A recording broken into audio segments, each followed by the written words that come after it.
We do begin with this. Overnight, the father of the missing woman, Gabby Petito, told HLN he could not watch the entire police body cam video of his daughter because he would just break down when doing so. My gut tells me that something bad happened. And I'm never going to be able to hold my baby girl again. And it was so upsetting that the Instagram photos were taken down because that's my gut. And that's all I was going to have left. I was so upset over that.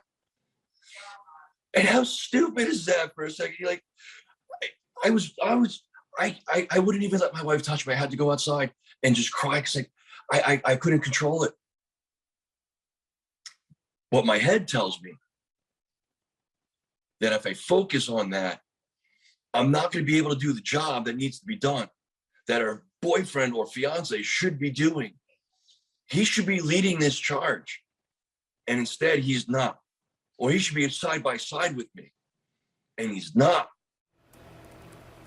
Investigators say her last known location was in Wyoming, and our thanks goes out to her family and Joe, her father, especially, for speaking to us during this difficult time. Her family says they last had contact with her in August, but yesterday, their family attorney said they do not believe that message was actually from her when it was left. Now, Brian Laundrie's sister, meanwhile, telling ABC she hopes Petito's disappearance is a big misunderstanding. Obviously, me and my family want Gabby to be found safe. She's like a sister, and my children love her. And all I want is for her to come home safe and sound, and this to be just a big misunderstanding. Gabby's father, Joe, reacted to that overnight. Here he is. Well,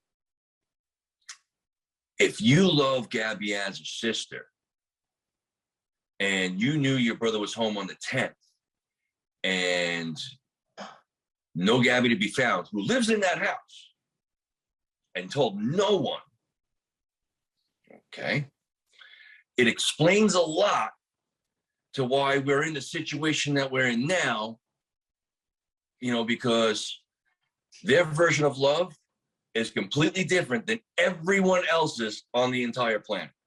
She is a mother, and she's got kids. So I'm hoping that the pleas and the begging and the community and the, you know, entire damn planet knock some sense into her, where she's like, I gotta speak. Like, I can't live with this on my conscience. Now, earlier this week, the Laundrie family attorney said the family was advised not to talk to anyone about it. With me, HLN contributor, behavioral analyst, and attorney Casey Jordan. Casey, it's good to see you. Hearing from Joseph, the father of Gabby, is just how we would all imagine that we would react. We're like, say something to the fiance. Hearing nothing. Do you believe it's some sort of strategy? I mean, it's hard to tell here. And again, no crime has been committed. Well, there's no evidence that any crime has been committed, Exactly. but there's certainly the possibility that a crime has been committed. And you can imagine that Gabby's parents are out of their minds with worry. So I find their strategy to be very smart. It's a good thing that they're doing. And we've seen cases in the past. There was a missing woman about 15 years ago, Lori Hacking, and it was her husband's parents, Mark Hacking's father, who got him to admit what exactly happened to Lori. And of course, the end was not good. But it was his family that put the pressure on him to actually tell the truth.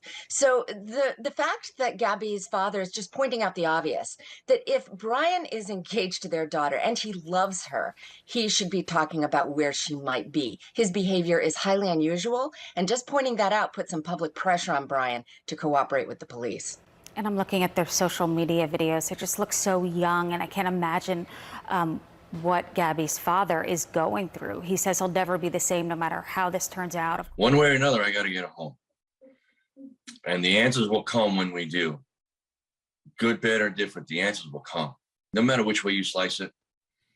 If she comes home safe, my life's never going to be the same. Because now, if I don't see my daughter every minute or hear from her every afternoon or every morning, I'm going to think the worst for the rest of my life. And that goes for all my kids. And if my biggest fear happens, I'm never going to be the same again either. So no matter which way I sliced it, my life will never be the same.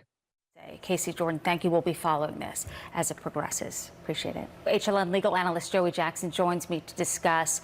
Joey, what do you think in terms of the fiance, Brian Laundrie, not talking? Is there some protocol, or do we just want that information that he may have on her disappearance? Is it just for us, or will he be talking to authorities soon? Good morning. Yeah, Susan, good morning to you. Heartbreaking indeed, not even to hear from your child, and we'll see, she's obviously missing at this particular point.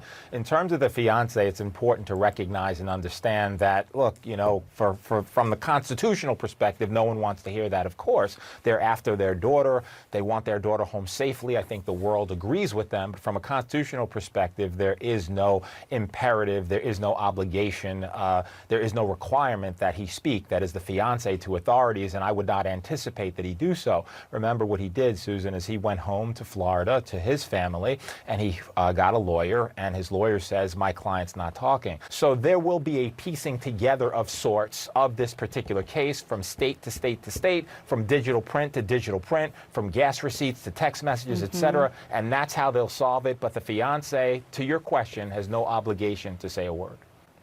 Joey Jackson, thank you. We're hoping that Gabby's family gets the information they desperately are looking for and can find their daughter. Joey, again, thank you. CNN's Athena Jones has the new police body camera video that shows you step by step kind of what happened and how police reacted.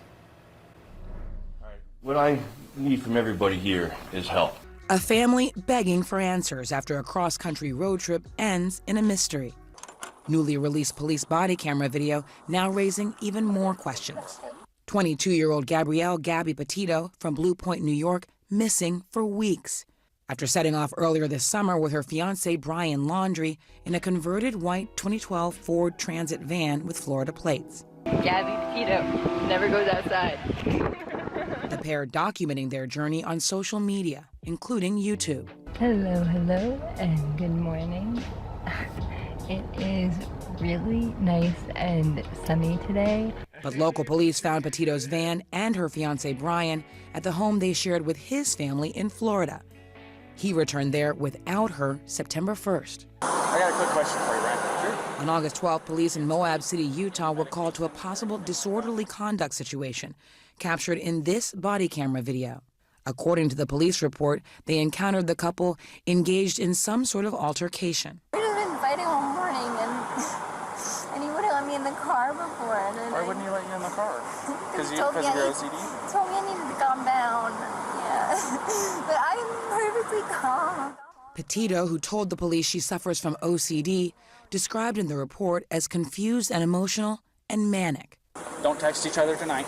At the officer's suggestion, the two separated for the night. One of the officers concluding the situation was the result of a mental health crisis. No charges were filed. Yes, they had a disturbance. Yes, it was captured on body camera, their interaction with law enforcement. But beyond that, I don't know what it has to do with the disappearance. Northport, Florida police say they've talked to the attorney for Petito's fiance, but Laundrie is not talking, and many questions remain. 2 people went on a trip, 1 person returned, and that person that returned isn't providing us any information.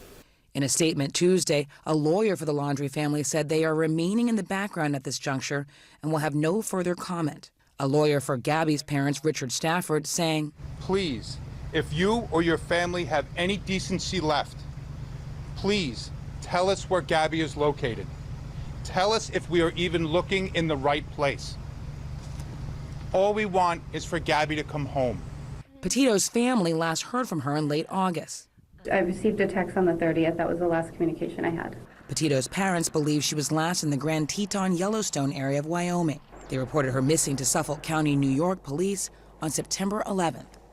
According to the National Park Service, multiple law enforcement agencies are investigating Petito's disappearance. Meanwhile, the search continues for a vibrant young woman excited about living the van life. I love the van. We've been lucky so far at all the places we've stayed, but I'd say this is one of the best so far. Now, nowhere to be found. Let's check out the timeline here, though. Gabby Petito and fiance Brian Laundrie embark on a cross-country trip, June 2021.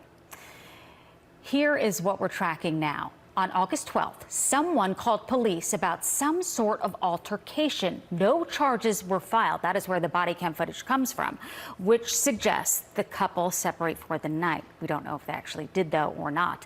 Then on August 25th, Mom FaceTimes with Gabby, last time that her mom saw her. August 30th, family receives communication from Gabby. Now they're second guessing that. They don't believe the message was actually from her. Then let's take it to September 1st. Brian Laundrie returns home to Florida alone. Gabby nowhere in sight with the white Ford van. Again, no Gabby. On September 11th, just under a week ago, Gabby's family reports her missing.